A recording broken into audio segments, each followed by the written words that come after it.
और इस समय की एक बड़ी खबर आपको बता दें, ग्रीक एयरफोर्स का F-16 विमान क्रैश हो गया है। इमरजेंसी लैंडिंग के दौरान ये विमान क्रैश हुआ है। हालांकि अच्छी बात यह है कि पायलट की जिंदगी बच गई है। फायर फाइटर्स ने इस आग पर काबू पा लिया है।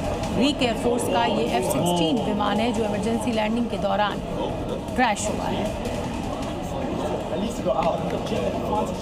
झारखंड के गोड्डा से चौंकाने वाली घटना सामने आई है, जहां दिन दहाड़े बेखौफ लुटेरों ने बंदूक के बल पर एक ज्वेलरी शॉप को निशाना बनाया और ज्वेलर को मारपीट कर 50 लाख की लूट की और फिर फरार हो गए।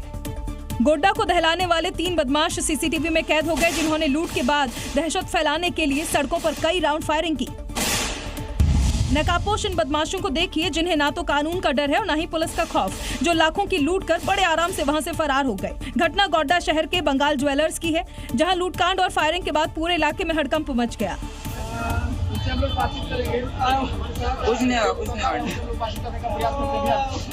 पीड़ित ज्वेलरी शॉप के मालिक ने रोते रोते पूरी घटना बताई। लड़का आया ब्लैक ड्रेस में, दुबला पतला सब एकदम, नाइट हम पास पहना हुआ, बोला चलो बंदूक दिखा के अंदर ढुका है। एकदम अंदर जब ढुक गया तब फिर मेरा नजर हुआ तीनों के हाथ में एक ही तरह का टाइप का गन था। घटना के बाद स्थानीय व्यापारियों में आक्रोश है। घटना के बाद बड़ी संख्या में व्यापारी सड़क पर उतरे और आरोपियों के खिलाफ सख्त एक्शन की मांग की। उत्तर प्रदेश के अलीगढ़ में एक दलित परिवार के घर में घुसकर बदमाशों के तोड़फोड़ करने और मारपीट का मामला सामने आया है। घटना को अंजाम देने के बाद दोनों ही फरार हैं और परिजन पुलिस से सुरक्षा की गुहार लगा रहे हैं।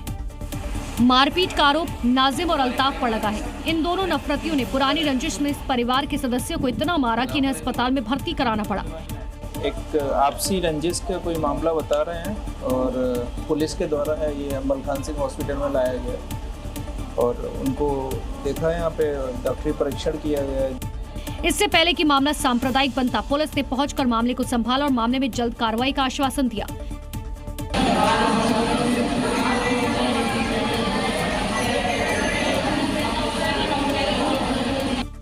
झगड़े की वजह 4 साल पुरानी बताई जा रही है, जब नाजिम अल्ताफ के घर एक शादी में शख्स के सिर पर ईंट लगने से मौत हो गई थी। आरोप इसी परिवार पर लगा, जबकि ये परिवार इसे बेबुनियाद बता रहा है। लेकिन अब इस मारपीट के बाद से परिवार खौफ में आ गया। अगली खबर उन लोगों के लिए है जिन्होंने अपने बच्चों को गेम खेलने की छूट दे रखी है, जिन पर नजर नहीं रखी जा रही है। ऐसे परिजनों के सामने कभी भी मुसीबत खड़ी हो सकती है, क्योंकि ग्वालियर में ऑनलाइन गेम फ्री फायर की लत का शिकार 15 साल के एक छात्र पिछले 7 दिन से लापता है। अब इसी बच्चे को बचाने के लिए परिवार वाले पोस्टर बैनर लेकर अपने बच्चे की घर वापसी की राह देख रहे हैं, जिसकी तलाश के लिए पुलिस से परिवार ने गुहार लगाई। 15 साल का बच्चा है, KB5 में पढ़ता है, गेम के चक्कर में तो तुमको ID दिला दूंगा, तुम मेरे साथ चलो। उसी तरह से उसको किडनैप किया गया है। परिवार का आरोप है कि बेटा अंतर्राष्ट्रीय अपराधियों और साइबर ठगों के चंगुल में है, जिसकी छानबीन पुलिस कर रही है। तो इसके घर से जो वीडियो फुटेज थे और रास्ते की वीडियो फुटेज देखते पुलिस जो है रेलवे स्टेशन तक पहुंची थी और जिसमें ये जानकारी प्राप्त हुई है कि 2 नंबर प्लेटफॉर्म से ये लड़का एक केरला से दिल्ली जाने वाली ट्रेन में बैठकर अकेला गया हुआ है। फिलहाल साइबर सेल तकनीकी सबूतों और लोकेशन के आधार पर संदिग्धों की तलाश में जुटी है। जिस प्रिंस की तलाश पुलिस कर रही है, उसके पिता जावेद ऑटो चलाते हैं और मां गृहिणी है।